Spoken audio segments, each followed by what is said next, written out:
Olá, pessoal. Eu sou o Cláudio Carneiro e hoje estamos aqui apresentando mais um episódio do programa TVC Cast, que tem como pauta principal entrevistar personalidades das mais diversas áreas, abordando temas de desenvolvimento pessoal, desenvolvimento profissional, inovação, empreendedorismo, mudança de mindset, enfim, temas atuais e relevantes para toda a sociedade, independentemente da sua idade.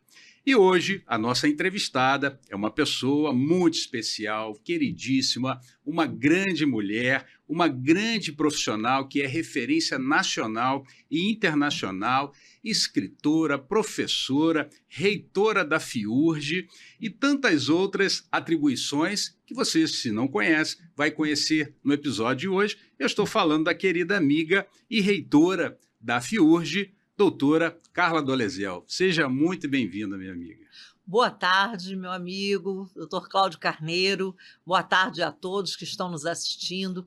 Em primeiro lugar, eu quero agradecer esse honroso convite, que para mim foi uma alegria imensa receber, pois eu acho que é muito importante a gente estar transmitindo às pessoas que é possível transformar a vida e a carreira. E é possível, com muita coragem, com muita força, mas que é um projeto viável. Muito obrigado, a honra é toda nossa. E antes da gente começar a nossa entrevista formal com as perguntas, eu queria agradecer os patrocinadores do ICEP Hub, há mais de 17 anos transformando vidas, e a Totality Precatórios, com mais de 300 milhões negociados em 4 anos. E se você quiser agregar a sua marca a esse programa, a esse projeto social, que é totalmente sem fins lucrativos, entre em contato com a nossa equipe através do e-mail contatoportaltvc@gmail.com e se inscreva lá no canal, coloque lá o sininho para você ficar por dentro de todos os episódios que vêm por aí. Bom, agora sim, mais uma vez agradecendo a sua disponibilidade, da sua agenda, né, pesadíssima, veio aqui para contar um pouquinho da sua trajetória profissional. E aí eu queria falar um pouquinho, rapidamente, do currículo dela, que é imenso, mas vamos lá. Reitora da FIURJ, escritora, professora, doutora, depois ela vai falar quantos anos é professora, né? Doutora pela Universidade Nacional de Lomas de Zamora, na Argentina, pós-doutora pela Universidade Salamanca, na Espanha, enfim, um currículo extenso, mas para além de toda essa formação profissional, que você vai conhecer como tudo começou, mas é uma pessoa sensacional, uma advogada reconhecida no cenário nacional e internacional, uma grande professora. Enfim, agora sim, a primeira pergunta, né? Você sempre quis ser a mulher que você é hoje no campo profissional e no campo pessoal? Sim, Cláudio, eu sempre quis ser a pessoa que eu sou hoje, né? Uma pessoa que é uma profissional muito dedicada, uma mãe muito dedicada, uma chefe de família muito dedicada e, principalmente, uma pessoa com muita empatia, uma gestora com empatia, né? Eu gosto muito sempre de frisar que para nós é muito importante da FIURJ, eu falo sempre nós porque você vai ouvir durante a nossa conversa muitas vezes eu citar o professor Simão Asnar, né, meu marido, Aliás, um mas abraço aí para que ele, viu? com certeza ele vai te retribuir com muito carinho. E que é meu parceiro de vida há quase 40 anos, então acompanhou toda essa trajetória, eu me casei muito cedo, aos 18 anos, então ele faz parte dessa trajetória profissional e de vida, né? Então eu gosto muito de enfatizar a empatia na gestão. E quanto tempo começou isso? Desde pequeno ou já jovem? Já jovem, eu comecei a trabalhar muito jovem, né? Na nossa época de juventude, as coisas tinham um cronograma diferente. Uhum. Nosso cronograma era diferente. Eu sempre fui uma jovem diferente, né? Eu passei pela infância muito rapidamente, não por problemas familiares, mas pela minha própria personalidade. E comecei a trabalhar muito cedo, com 16 anos. Com 12 anos, eu já ajudava no escritório de advocacia do meu pai. Olha, Não sei se você lembra, mas naquela época, aham. com 13 anos, a gente já andava de ônibus sozinho, né? Eu já vim ao fórum aqui no centro da cidade, que não existiam os regionais, só existia aqui o Foro Central, para apanhar processos para o meu pai, para tirar cópia, porque como era tudo muito pequeno, as pessoas se conheciam, eu deixava a OAB dele, retirava os processos, e assim eu já fazia pequenos trabalhos dentro da família, desde muito cedo. Aos 16 anos eu comecei a trabalhar profissionalmente, né, apartado do meu pai, num outro escritório de advocacia. Eu quis viver essa experiência de estar no mercado de trabalho. E depois trabalhei como secretária, por fim conheci o professor Simão, e nos casamos e empreendemos aí no mundo da fabricação de pranchas de Moribug, acredite ou não. Eu conheço esse casal é sensacional, gente. São pessoas incríveis, incríveis. Olha, tá aqui um presentinho do nosso programa, personalizado, com a sua fotinha. Que gentileza, E muito aqui, obrigada. um muito livro obrigada. meu para a Biblioteca da Fiurge. Esse é um presente mais do que especial e que será, além de um presente maravilhoso, muito útil, né, para os Muito nossos obrigado. alunos. Eu sei, uma obra que eu vou ler com muita atenção. Obrigado. Muito necessário o direito tributário, né, nessa atual na reforma remodelação agora, e reforma. Uma loucura. E você enfrentou desafios por ser mulher? Além dos desafios, né, que a grande maioria das pessoas encontram, mas o fato de ser mulher te atrapalhou? Como é que foi essa história? Sempre foi um desafio ser mulher, né? Sempre foi. Então, depois de toda essa minha carreira aí, de trabalhar em escritórios, trabalhar como assessora, trabalhar como secretária, fabricar pranchas de Moribug, né? Obviamente, as coisas não funcionaram, era a época do Plano Collor, primeiro Plano Cruzado do Sarney, depois Plano Collor, e aí atropelados por todas essas crises financeiras, nós decidimos, então, cursar a faculdade de Direito. E após cursar a faculdade de Direito, fui me especializar e comecei, evidentemente, a trabalhar. Então, primeiramente, você enfrenta o desafio com o próprio cliente, né? Quando o cliente chegava ao escritório e via o professor Simão e me via como advogada, é óbvio que ele dava um imenso crédito ao professor Simão, né? Muitas vezes só olhar para ele, né? Exatamente, e praticamente me ignorava, era isso que eu ia te dizer. Então, daí, eu já comecei a enfrentar esse desafio. Depois, quando eu fui dar aula no ensino superior, ministrar aulas de direito, eu entrava na sala de aula, eu enfrentava mais 2 desafios. Eu era jovem e era mulher. Então, muitas vezes eu ouvi, enquanto eu estava ainda escrevendo alguma coisa no quadro, os alunos dizerem assim: chegou mais uma menudo. A época do grupo estava na época na moda. Então, que era mais uma pessoa jovenzinha, assim, num tom depreciativo, entendeu? E aí eu precisava mostrar, e aí eu tenho muito orgulho, eu sempre fui uma professora muito dedicada e muito comunicativa. Então, aquilo acho que para mim me dava uma força, sabe? Um gás para dar aquela aula esplendorosa logo na primeira, para mostrar para eles que ali não estava mais uma menudo, entendeu? Estava uma professora capaz, consciente. Você que é jovem, depois você joga no Google aí, Grupo Menudo, era febre daquela época, era tudo rapazinho, né? Tudo jovenzinho. Tudo jovenzinho. E eu sou testemunha disso, né? Já conheço a professora Carla há algumas décadas, né? E sempre foi essa profissional brilhante que é, e então esse desafio. Agora, eu sei, então, por conta disso, que você nunca desistiu, né? Essa prova está aqui, que ela nunca desistiu. Mas você pensou em desistir alguma vez? Não. Não, né? Não. Não existe essa palavra para mim, entende? Eu gosto muito, dizem, né? Nem sei se é verdade, viu? No mundo hoje de fake news e de alusões, mas dizem que os vikings, eles tinham um método de batalha, que quando eles chegavam numa terra que eles iam invadir, eles queimavam todos os navios, porque eles não poderiam voltar. E isso é meio que um lema, mesmo antes de eu conhecer esse ditado, sempre foi um lema para mim: não tem volta. É dali você vai para frente. E se tem obstáculo, você ultrapassa. Não quer dizer que muitas vezes, na minha juventude, falei para vocês que a gente fabricava prancha de Moribug, e depois fui estudar Direito, foi uma guinada assim, total de vida, total, que você não possa mudar de opção, que você não possa dar uma guinada na sua vida e mudar o rumo da sua carreira. Mas desistir, não. Eu não estou aqui para falar de mim, mas eu mudei de profissão 3 vezes, né? Então, Então, assim, a transição de carreira também é muito importante. E aí, diante de toda essa sua história, né? Como é que você consegue, né? Mãe, avó, escritora, professora, esposa, reitora da FIURJ, palestra fora do país, no país, e gestora. Como é que você consegue? Uma dica aqui para gestão parece do que o tempo. nosso dia tem 48 horas, né? Porque a gente trabalha imensamente. Hoje, com a tecnologia, o trabalho não nos deixa. A gente vai para casa e continua trabalhando, né?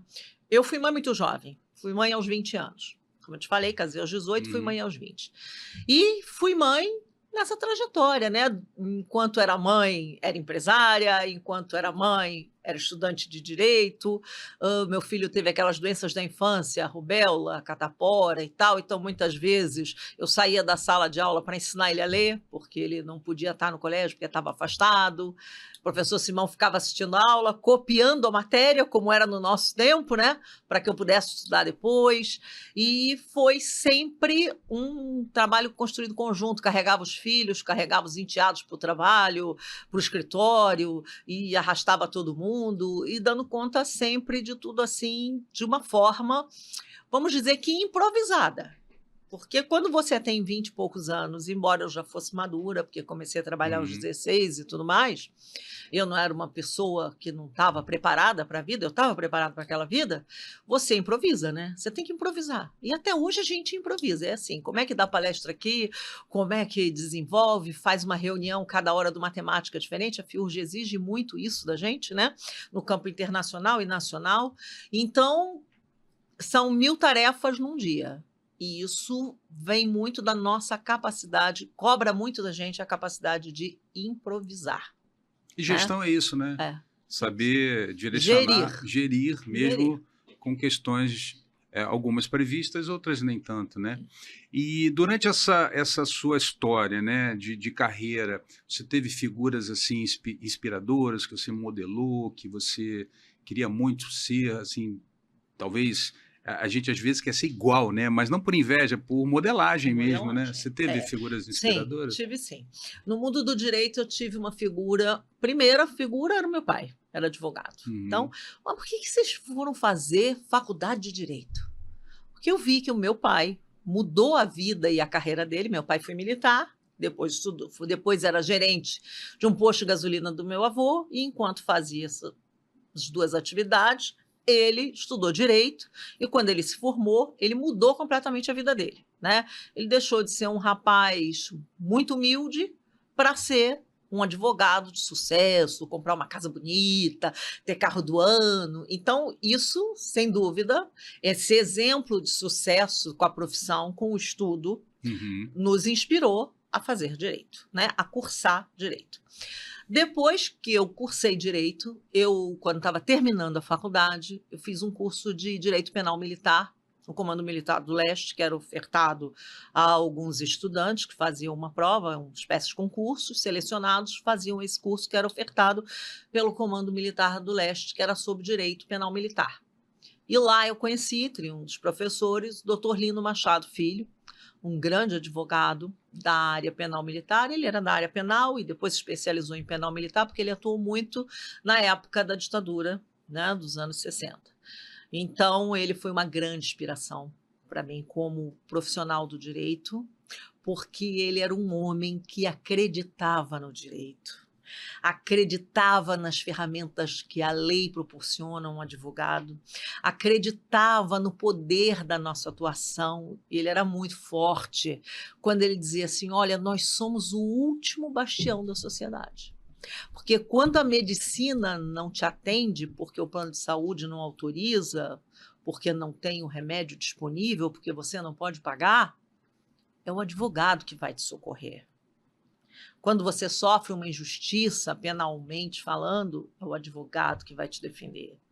Então, ele tinha muita força e acreditava muito na força do direito. Ele foi uma grande inspiração como profissional, né? Ele foi declarado, né, recebeu o título pelo STM de advogado da liberdade.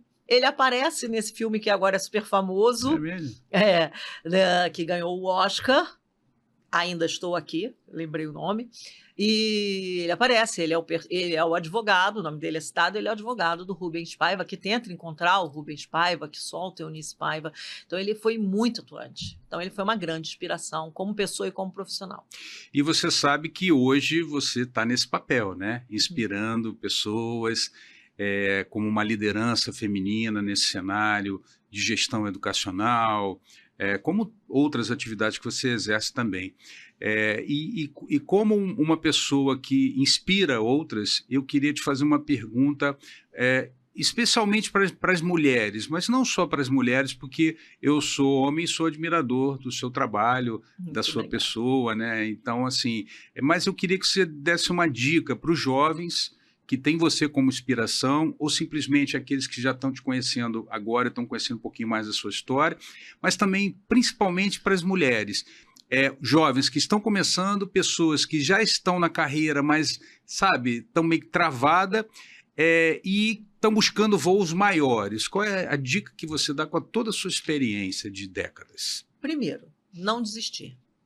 Depois, vai parecer inusitado. Além de estudar muito, né? Se você tiver uma questão para resolver, um cliente para atender como advogado, uma coisa que você queira, uma questão de gestão que você queira solucionar, estuda, pesquisa. Hoje as ferramentas são infinitas.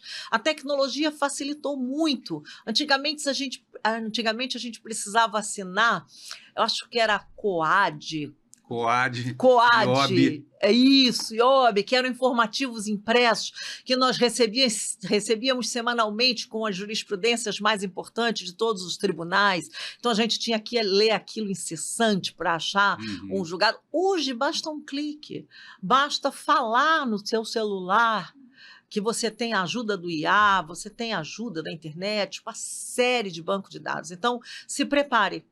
Se prepare estudando e pesquisando para atender o seu cliente, para resolver o seu problema, né? E para ter ideias. E invistam muito. Gente, vai parecer uma coisa dita por uma reitora, mas fundamental. Invistam no marketing pessoal. O que é um marketing pessoal? Para você virar um blogueiro, um influencer? Não. Para você conseguir passar para o seu cliente imagem de confiança. Invista num treinamento de oratória, de linguagem, invista numa vestimenta adequada com a sua profissão. Ah, mas isso é preconceito, as mulheres podem se vestir como quiser, concordo plenamente, devem ser respeitadas em qualquer situação, óbvio, mas nós estamos falando de carreira, de promoção de carreira, de atuação, de desenvolvimento, de crescimento. E para isso, eu a vida toda tive que fazer, mesmo antes de conhecer a palavra marketing, um investimento, né, na minha carreira, na minha pessoa, para que eu pudesse, apesar de mulher, transmitir a qualidade do meu trabalho e a qualidade do meu conhecimento. Eu costumo dizer o seguinte, Cláudio, que eu entrava numa reunião com o professor Simão e todo mundo só olhava para ele, né? Imagina. Aquela figura imponente, cabelos grisalhos, que ele é um pouco mais velho que eu. Então, ele transmitia toda a confiança. Mas quando eu abria a boca e começava a falar, isso acontece muito ainda hoje. Aí as pessoas me ouvem e começam a enxergar o meu valor. Por quê? Porque eu não transmito só o meu conhecimento a respeito do assunto que eu estou falando. Eu também tenho uma forma de falar, uma forma de me portar e, principalmente, tenham calma nessas situações mais difíceis. Porque, às vezes, você sabe, você estudou, mas chega na hora você fica tão nervoso que nada sai. E aí o que você transmite é insegurança. E é isso que você não pode fazer. E essa dica ela é importante, assim, independentemente da profissão, né? Para qualquer profissão. Se capacitar profissionalmente para estar preparado para a hora que a oportunidade aparecer. Exatamente. Estar sempre pronto, né? E agora uma pergunta muito pessoal, né? Qual é a importância que Deus e a família têm na sua vida? Pode falar o que vem na sua cabeça. Então vamos lá. Vamos começar porque é mais importante para mim. Assim, não é mais importante, mas vamos lá, numa escala, Deus, né? A própria escala da pergunta. Eu acredito em Deus, né?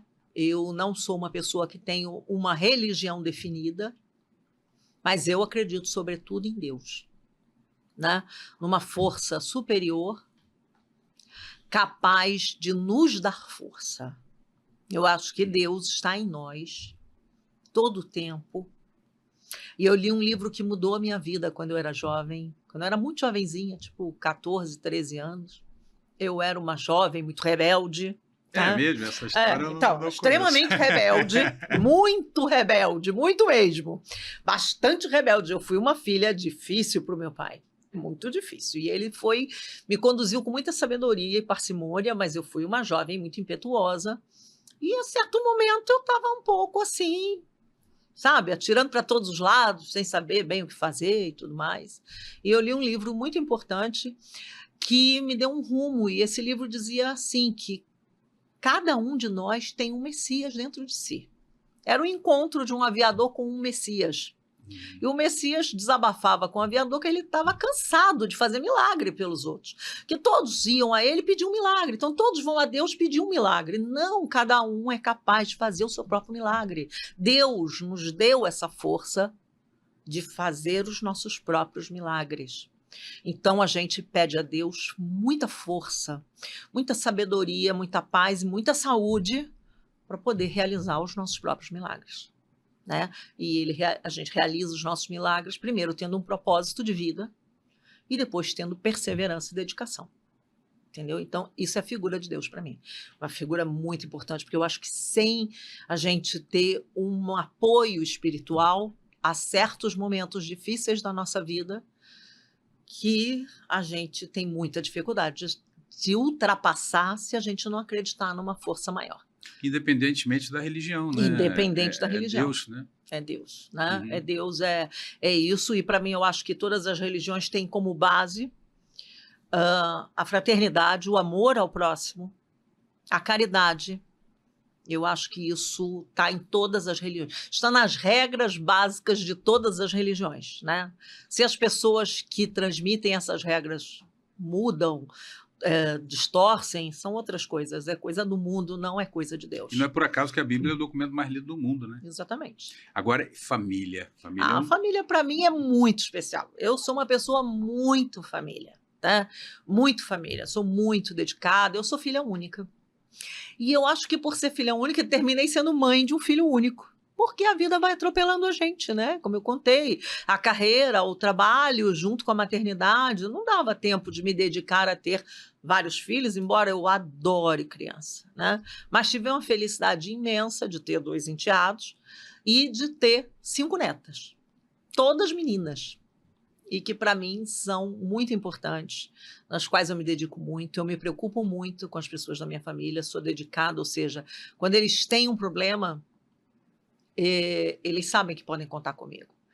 Podem contar, eles costumam dizer, com a minha calma, tranquilidade e sensatez. Óbvio que muitas vezes mera aparência, né? Mera aparência. Porque para você consolar o próximo, você precisa ter controle, né? Mas eu tenho certeza, eu tenho consciência de que eu sou um esteio para a nossa família. Mas sabe que, assim, dando um depoimento como amigo, não só para a família, para os amigos também, né? Você passa isso, né?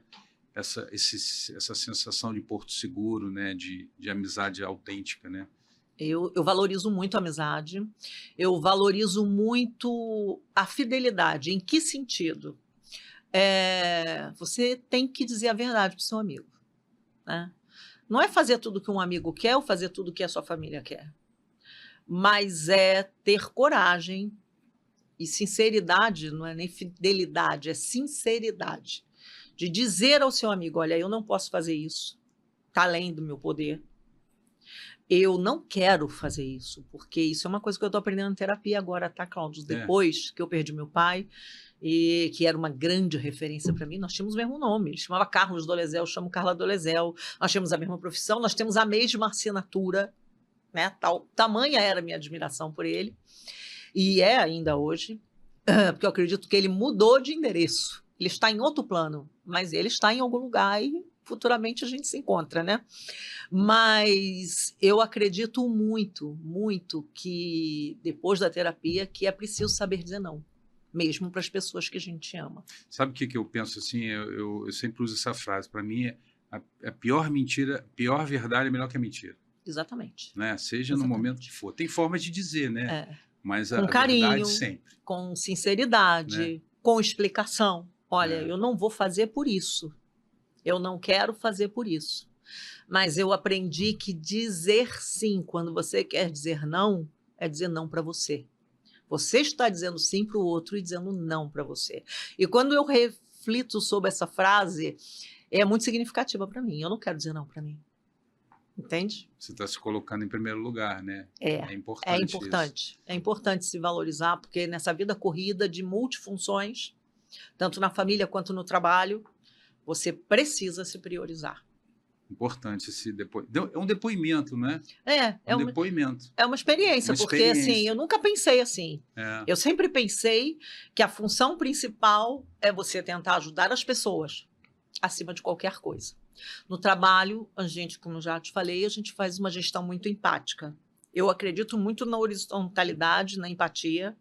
Eu, como fui uma funcionária, como trabalhei muitos anos, eu valorizo muito as pessoas que trabalham para mim. Como assim, lá na faculdade, eu fui professora universitária, atuante de forma ininterrupta durante 10 anos. Depois eu passei a palestra, aulas de cursos, etc. Mas professor de sala de aula de graduação em Direito eu fui durante 10 anos. Né?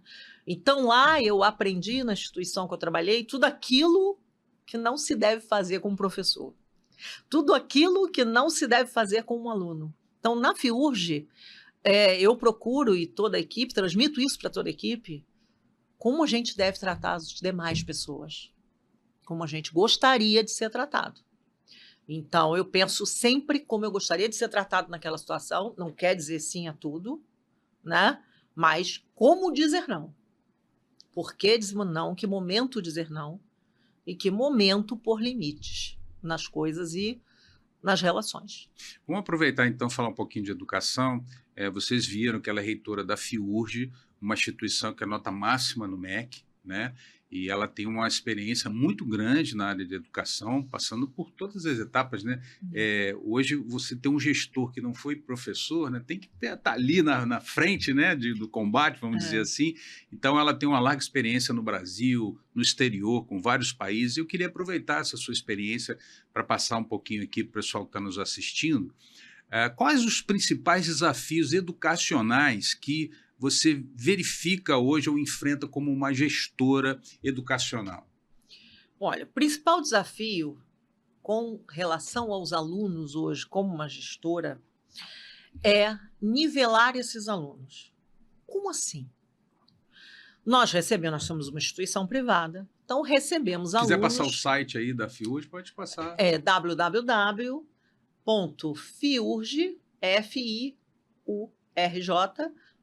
arroba, não, desculpa, O site.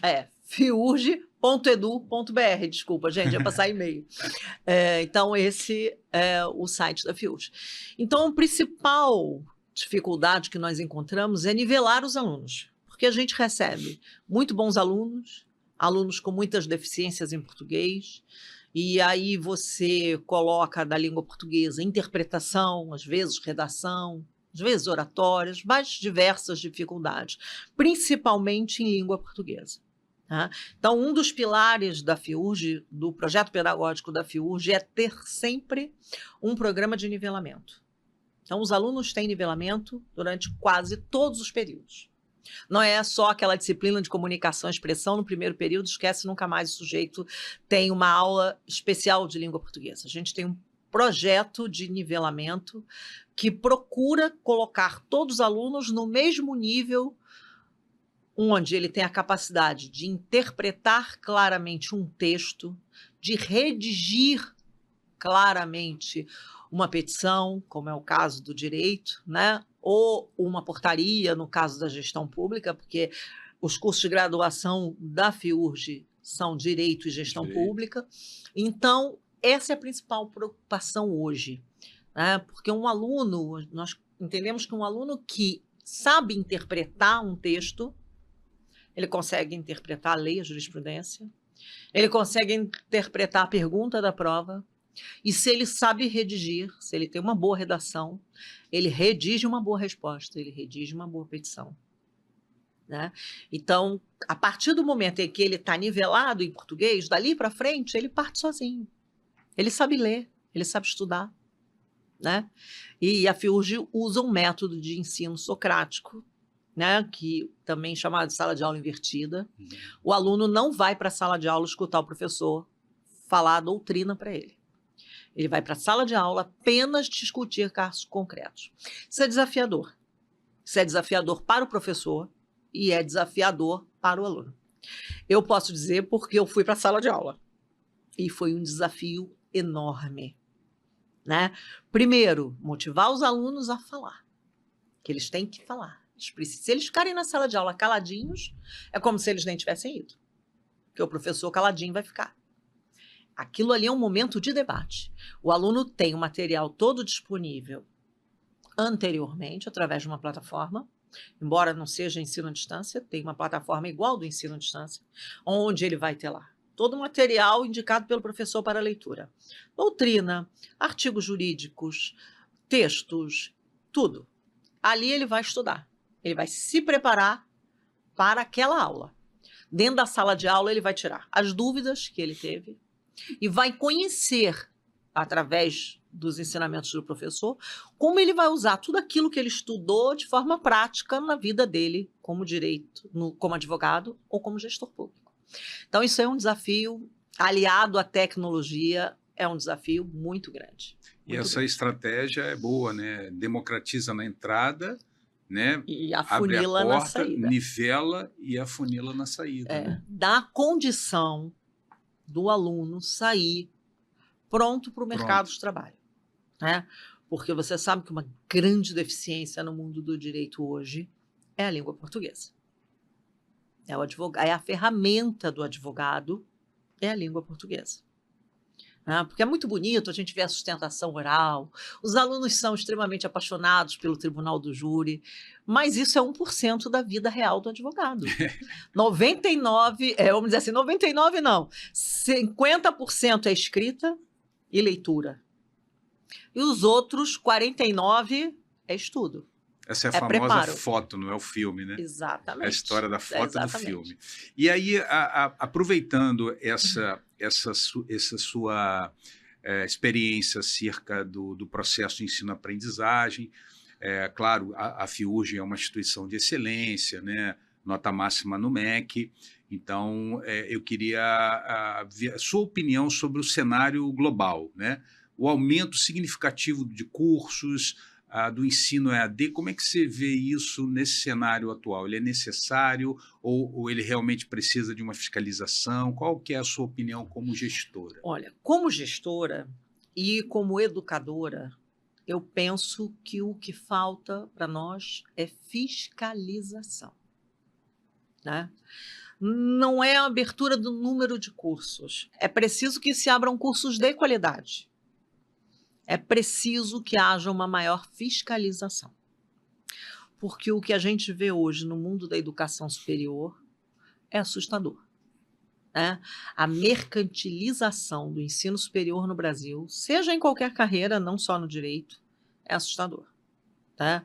Nós estamos com a maioria das nossas instituições de ensino privada dominadas pelo capital estrangeiro, onde grandes empresas e sociedades anônimas, nada contra, eu sou uma empresa privada também, mas que não está preocupado na grande maioria, viu, gente? Há imensas exceções, instituições maravilhosas, de extrema qualidade, mas a grande maioria está preocupado em números financeiros e não em qualidade de ensino.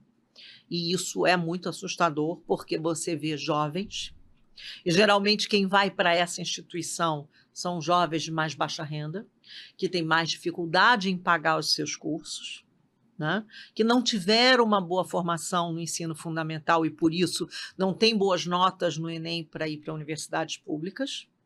Então, esse jovem faz um esforço tremendo, às vezes trabalha o dia todo, vai estudar à noite, paga aquela mensalidade com muito sacrifício, e para a maioria das instituições ele é apenas mais um número.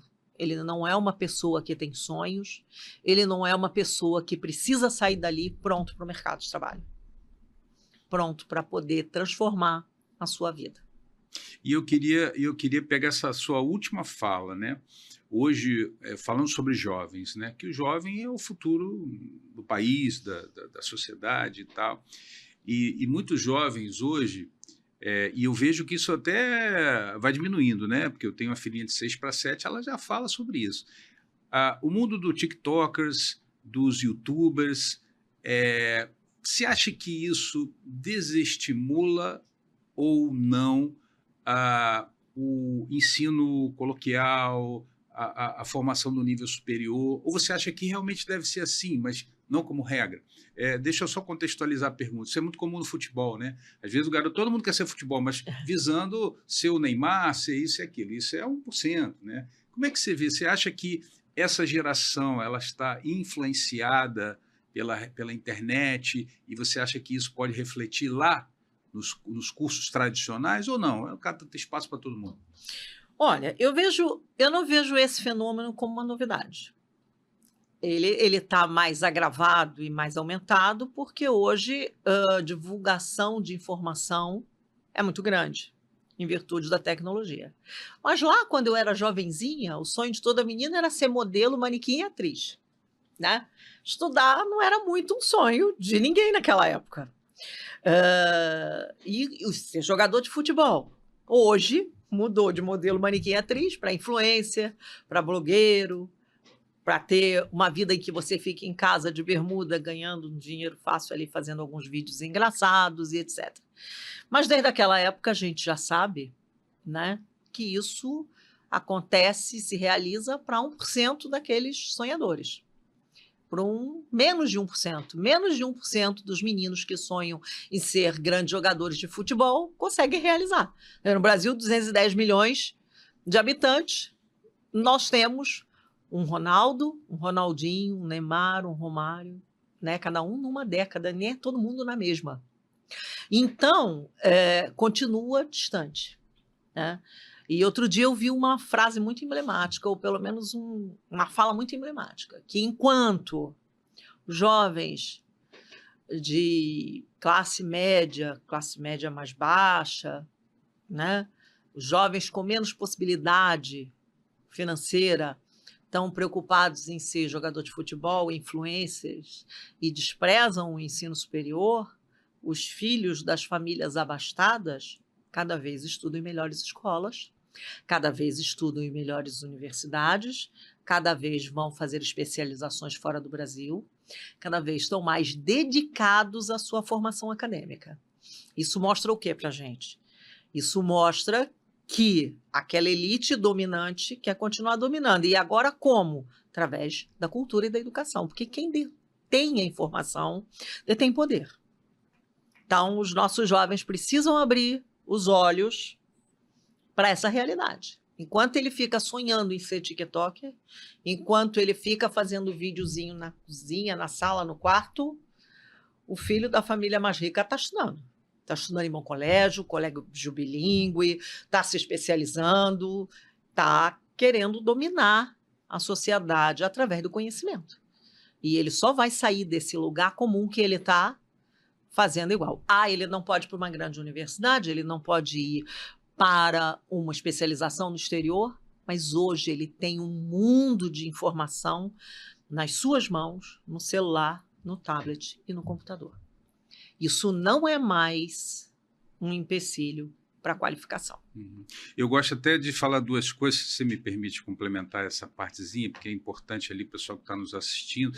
Isso, primeiro ponto, independentemente da sua área. Né? Sim, para qualquer área. Qualquer área. E segundo ponto, se você escolheu uma coisa para fazer, se é isso que te faz feliz, ok, então procure dar o seu melhor, seja o melhor. E aí, quando ela fala em capacitação, buscar a educação, buscar se capacitar, é dentro da sua área. O que não pode, né, e eu já vejo isso já com a minha filhinha, né, de 6 para 7, o que não pode é simplesmente alimentar o sonho sem que a gente faça por onde para concretizá-lo. Acho que essa é a mensagem, Sim, né? porque um bom jogador de futebol faz o quê? Treina. Treina. A minha neta tem uma amiguinha que sonha ser jogadora de futebol.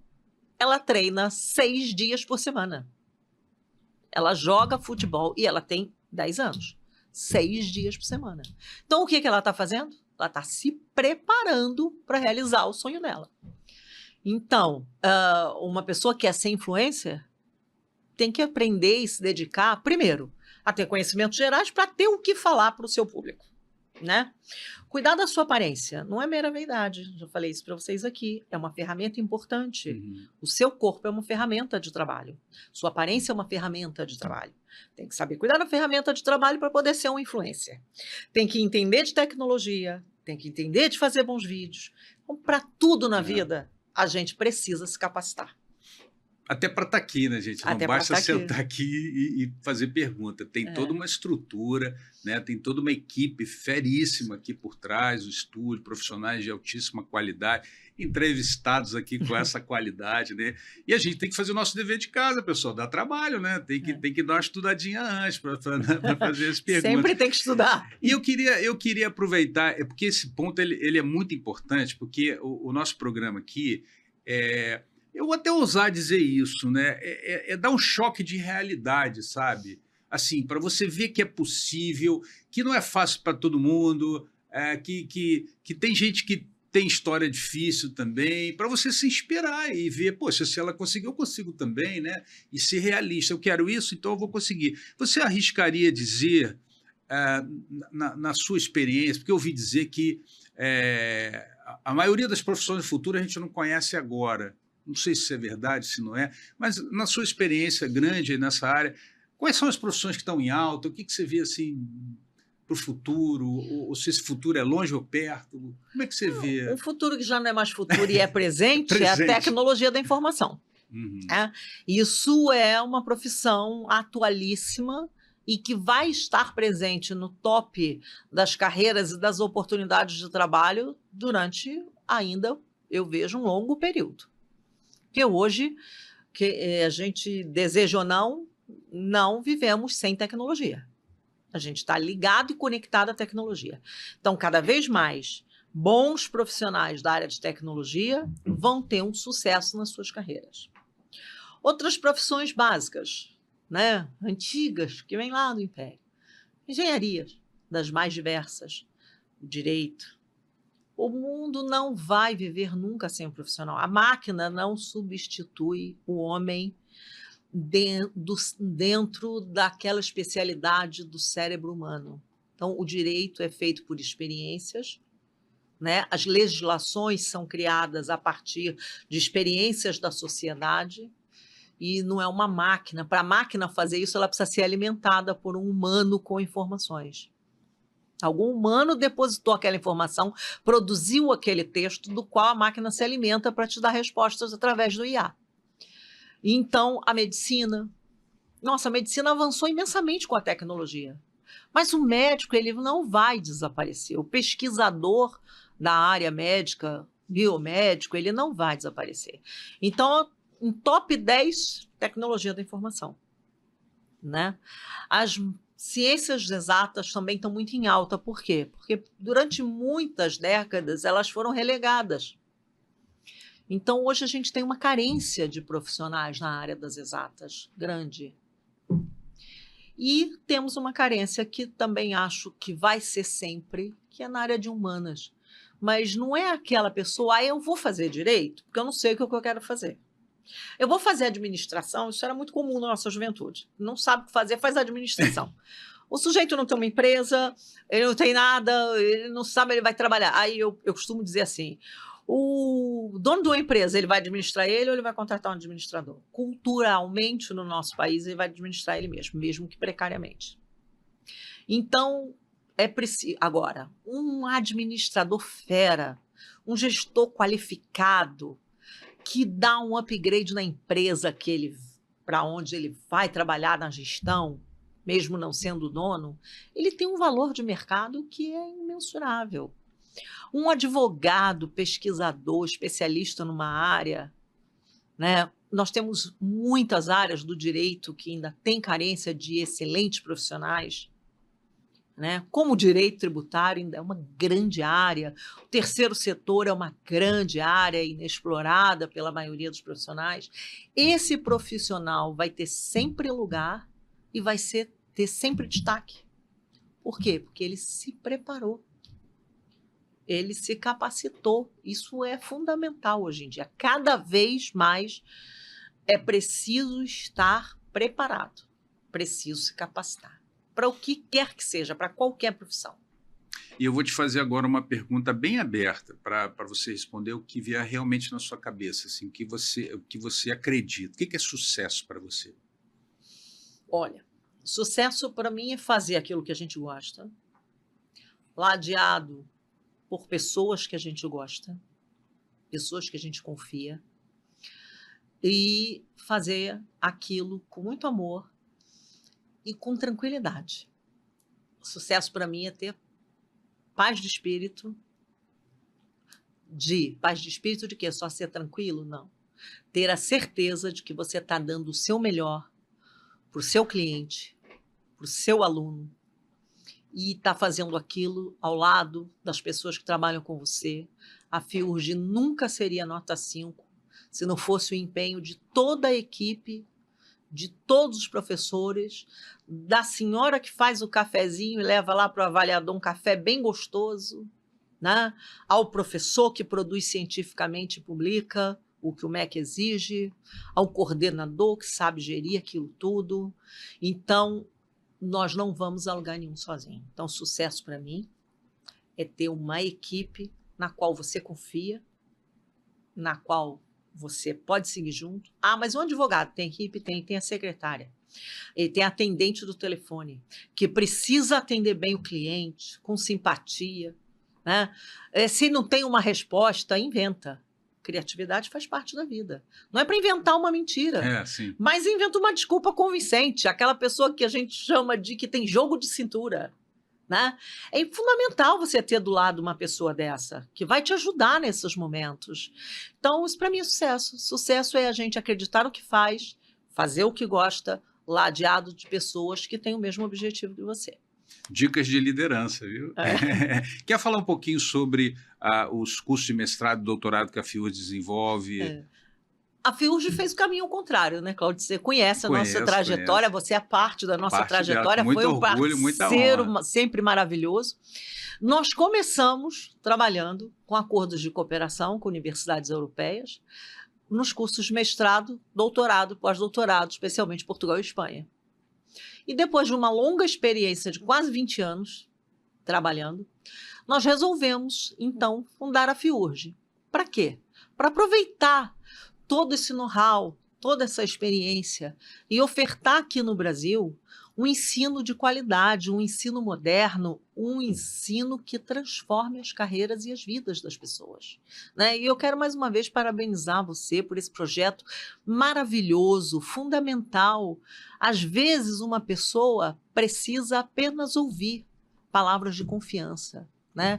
Eu queria deixar para esses todos jovens e adultos e pessoas que estão pensando nas suas vidas e nas suas carreiras, em transformá-las em algum momento, queria deixar uma mensagem muito importante. Mais que uma mensagem, é uma história de vida.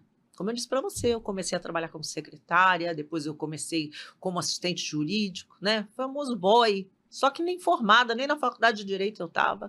Depois eu dei uma guinada na vida, fui estudar Direito, com muita dureza, saía de casa às 5 horas da manhã para ir trabalhar, né?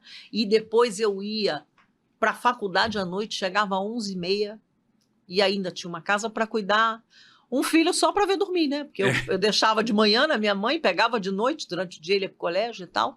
Então, assim, com muita luta. E hoje eu me sinto uma pessoa realizada profissionalmente. Entendeu? Então, é possível. Não é possível sem sacrifício, gente. A não ser que se acerte na Mega Sena, eu digo para vocês, não é possível vencer sem sacrifício. É muita luta, para todos os envolvidos, para os parentes que apoiam, né, que são a nossa rede de apoio, para os nossos familiares, os nossos filhos, que têm que sustentar as nossas ausências, mas é uma escolha. E aí eu vejo que você repete muito isso, né? Você tem muitas escolhas. E você pode ser eternamente uma pessoa frustrada, ou você pode ser uma pessoa de sucesso. Mas você não pode nunca desistir, nunca voltar. Entra de cabeça no seu projeto, queima os seus navios, porque você não tem como voltar para trás, é dali para frente. E agora eu queria te fazer, a gente gostaria de estar conversando com ela aqui durante horas, né, pessoal? Você já percebeu, essa energia é dela, viu, gente? Ela tem essa energia diariamente, né? Diariamente. Carla Dolezal, doutora Carla Dolezal, se você pudesse dar uma mensagem para a Carla Dolezal lá do passado, o que você falaria para ela? Nossa, eu tenho uma mensagem incrível, que vai parecer clichê. Eu já pensei nisso, sabia? Desculpem. Vai parecer um clichê. Né? Eu falo com as mãos, tá, gente? Se me der um microfone para segurar, não sai nada. Estuda. Estuda. Porque, como eu já disse para vocês, eu fui uma jovem rebelde. Né? E eu só fui aprender na vida adulta o poder do conhecimento. O poder transformador do estudo, da pesquisa. Se você não quer fazer, isso aqui não é uma autopropaganda de uma faculdade. Uhum. Se você não quer fazer um curso superior, fazer um curso técnico mas se dedica. E seja o melhor. Se você quer ser influencer, se prepara, estuda para ser influencer. Né? Estuda conhecimentos gerais, estuda história da sociedade, estuda maquiagem, estuda tecnologia, mas estuda. Isso eu diria para Carla, lá de 13 anos. Foca menos no trabalho, porque eu tinha uma necessidade, uma energia e eu queria trabalhar. E meu pai queria que eu estudasse. Porque, obviamente, ele já tinha experiência. Mas você fez os dois, né? Mas assim, bem, né? Forçado, viu? Até a parte de adolescência, o estudo foi forçado. Mas quando eu cheguei na vida adulta, que eu trabalhei para outras pessoas, que eu vi, poxa, é bom mandar nos outros, né? É bom ter poder. Então, como é que eu vou chegar lá? E, infelizmente, para ter sucesso financeiro e sucesso na carreira, eu só conheço um caminho: estudo e trabalho. Podem existir outros mais fáceis, né? Mas não são duradouros. Então, eu diria para mim, estuda. Estuda mais, aproveita, seja feliz, seja leve. Isso não quer dizer que você não vai ter vida, que você não vai curtir os seus amigos, mas dedica ali umas horinhas do seu dia a se preparar para o seu futuro, porque ele vai chegar. Poxa, que mensagem bacana. Minha amiga, doutora Carla Dolezal, que prazer imenso tê-la aqui conosco. Muito obrigado pela sua participação, pela oportunidade da gente conhecer um pouquinho da sua história. E já fica aqui o convite para a gente conhecer o resto da história, tá bom? E se quiser deixar algum contato seu, mais uma vez o site da Fiurge, o Instagram dela é Carla_Dolezal, não é isso? Sim. Então, muito obrigado. Fica à vontade para as suas considerações finais. Mais uma vez, agradecer, professor. E eu gosto de te chamar assim, porque eu acho que é o título mais nobre que a gente tem, né? É poder transmitir conhecimento, é a profissão de professor, tão desvalorizado hoje em dia, mas tão fundamental numa sociedade. Eu quero deixar mais uma vez o site da Fiurge, www.fiurge.edu.br.